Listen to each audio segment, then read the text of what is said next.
రాష్ట్ర వ్యాప్తంగా నెల రోజుల పాటు సురక్షగా తిరంగా జాతీయ సైబర్ జాగరూకత అవగాహన కార్యక్రమాలు సంగారెడ్డిలోని సెయింట్ ఆంథనీ డిగ్రీ కళాశాలలో నిర్వహించిన సురక్షక తిరంగా సైబర్ స్వతంత్ర తెలంగాణ కార్యక్రమానికి ముఖ్య అతిథిగా హాజరైన అదనపు ఎస్సీ సైబర్ నేరాలపై అవగాహన కలిగి అప్రమత్తంగా ఉండండి, అత్యాశకు లోనై సైబర్ మోసాలకు గురి కావద్దు. అదనపు ఎస్పీ చైతన్యరెడ్డి ఐపీఎస్, తెలంగాణ రాష్ట్ర director general of police CV Anand IPS, Telangana cyber security bureau director Shikha Goyal IPS ఆదేశాల మేరకు రాష్ట్ర వ్యాప్తంగా ఆగస్టు నెల రోజుల పాటు సురక్షక తిరంగా సైబర్ స్వతంత్ర తెలంగాణ పేరుతో సైబర్ అవగాహన కార్యక్రమాలు నిర్వహిస్తున్నట్లు అదనపు ఎస్పీ చైతన్యరెడ్డి ఐపీఎస్ తెలిపారు.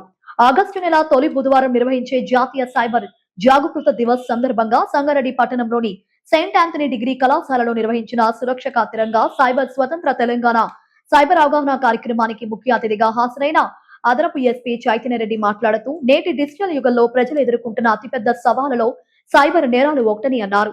సైబర్ నేరాలకు గురవుతున్న వారిలో విద్యావంతులే అధికంగా ఉండటం ఆందోళనకర విషయమని పేర్కొన్నారు. తెలంగాణ రాష్ట్రంలో ఒక్క సంవత్సరంలోనే సైబర్ మోసాల కారణంగా సుమారు 1300 కోట్ల మేర ప్రజలు ఆర్థికంగా నష్టపోయారని తెలిపారు. తక్కువ సమయంలో ఎక్కువ డబ్బు సంపాదించాలని అత్యాశతో తెలియని వ్యక్తులు పంపే లింకులను ఓపెన్ చేయడం, నకిలీ పెట్టుబడి ఆఫర్లు, వ్యాపార పెట్టుబడి పేర్లతో వచ్చే మోసపూరిత సందేశాలను నమ్మడం వల్ల సైబర్ మోసాలకు గురవుతున్నారని చెప్పారు. సైబర్ నేరాలను నియంత్రించడంలో అప్రమత్తమైతే ప్రధాన ఆయుధమని పేర్కొన్నారు. తెలియని వ్యక్తులు పంపే లింకులను క్లిక్ చేయవద్దని, ఓటీపీలు, బ్యాంకు ఖాతా వివరాలు, వ్యక్తిగత సమాచారం ఎట్టి పరిస్థితుల్లోనూ ఇతరులతో పంచుకోవద్దని సూచించారు. విద్యార్థులందరూ సైబర్ అంబాసిడర్లుగా వ్యవహరించి తమ తల్లిదండ్రులు, బంధువులు, స్నేహితులలో సైబర్ భద్రతపై అవగాహన కల్పించాలని పిలుపునిచ్చారు. సైబర్ కాయిన్స్ లో కానీ బిట్ కాయిన్స్ లో కానీ ఇట్లాంటి వాటిలో మీరు ఇన్వెస్ట్ చేస్తే డబ్బులు వస్తుంది, ఆర్ ఐపీఓస్ వీటిలో డబ్బులు వస్తుంది అని చెప్పేసి మీకు యాడ్స్ వస్తుంది. You would invest in it. అక్కడ ఆ యాప్లో ఏంటంటే కనపడుతుంది దట్ మీ మనీ గ్రో అయినట్టు. ఫర్ సపోజ్ మీరు 10,000 ఇన్వెస్ట్ చేస్తే అక్కడ యాప్లో మీ మనీ కరెంట్ వాల్యూ 50,000 అని చూపడుతుంది. సో యూ వుడ్ థింక్ అరే ఇంక్రీజ్ అవుతుంది కదా అని చెప్పేసి అట్లా ఫర్దర్గా ఇన్వెస్ట్ చేస్తారు, లక్షల్లో ఇన్వెస్ట్ చేస్తారు. At one time you will get to know that అసలు ఆ యాప్ ఫ్రాడ్ అవుతుంది. సో అప్పటికి మీ లక్షల అమౌంట్ అంతా పోతుంది. సో ఇట్లా నష్టపోయిన చాలా మంది ఉన్నారు. ఈవెన్ ఈ డిజిటల్ ఫ్రాడ్స్ మొన్న రీసెంట్గా 2 days బ్యాక్ సంగారెడ్డిలో తెలియని వాళ్ళు కూడా చాట్ చేస్తూ ఉంటారు.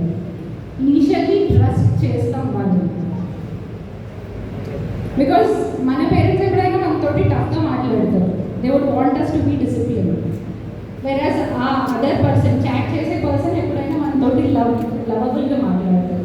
సో తెలిసి వాళ్ళని మీరు గుర్తుపడతారా లేదా అనేది మీ బాధ్యత. అసలు ఈ సైబర్ క్రైమ్స్కి ఎందుకు ఇంత సీరియస్గా తీసుకుంటున్నాం? ఇప్పుడు నార్మల్ దొంగతనాల్లో వాటిలో పోగొట్టుకునేది చాలా తక్కువ. వేరే సైబర్ క్రైమ్స్లో ఎంత పోగొట్టుకుంటున్నారు అనేది నాకు ఆల్రెడీ డిఎస్పీ గారు చెప్పారు. సింపుల్గా చెప్పాలంటే ఇండియాలో ఒక సంవత్సరానికి 23 crores పర్ డే. 1 కోటి సంపాదించడానికి ఎంత కష్టపడాలి? సో సైబర్ క్రైమ్స్ వల్ల ఇంత పోతుంది. అండ్ తెలంగాణలో కూడా నియర్లీ 1,300 crores పర్ ఇయర్. 2025లో 1,300 crores నష్టపోయారు విక్టిమ్స్. అండ్ సైబర్ క్రైమ్స్ ఇవన్నీ ఓన్లీ రిచ్ పీపుల్కే జరుగుతాయి, ఆర్ ఊళ్ళో వాళ్ళకి ఓల్డ్ పీపుల్కి జరుగుతాయి. ఇట్లాంటివి ఏమి లేవు. Any one can be a victim to the cyber crime. ఇప్పుడు నార్మల్ ఒక మర్డర్, దొంగతనము ఏదో సైబర్ క్రిమినల్స్కి బిగ్గెస్ట్ వెపన్ ఏంటో తెలుసా? వాళ్ళ అనానిమిటీ. వాడు ఎవడో తెలియదు, ఎక్కడి నుంచి చేస్తున్నాడో తెలియదు. సో పట్టుకోవడం కష్టం.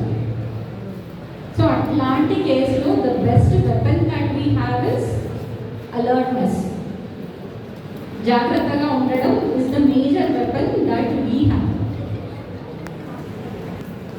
అసలు how do we become a victim to cyber crime? First thing would be fear. వాళ్ళు మనల్ని ఫియర్లో పడేలాగా చేస్తారు. 3 major things I would say regarding some product. And దాని తర్వాత మీ ఫోన్లో యుల్ గెట్ దోస్ యాడ్స్ కదా. సో డేటా ఎట్లా వెళ్తుంది? సింపుల్ మైక్రోఫోన్ పర్మిషన్స్ కూడా ఇస్తుంది మన ఫోన్లో. మరిన్ని అప్డేట్స్ కోసం మా ఛానల్ని సబ్స్క్రైబ్ చేయండి.